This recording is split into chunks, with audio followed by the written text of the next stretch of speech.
Good morning, respected principal sir, teachers, and all my dear friends. My heartily congratulations and thankful to all the guests and my teachers to give me the opportunity to say some words in this Independence Day.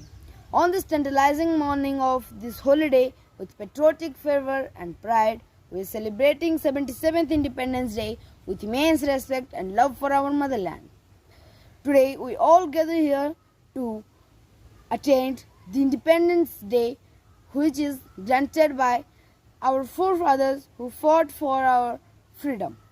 So let's raise flag and sing our national anthem and remember the unity and diversity that makes our nation strong.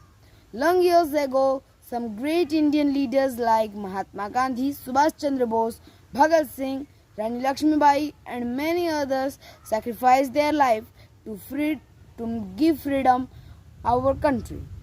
So today, on the occasion of Independence Day, let's make a promise that we will always protect our country by maintaining brotherhood, helping everyone, educating ourselves and make India as Swachh Bharat.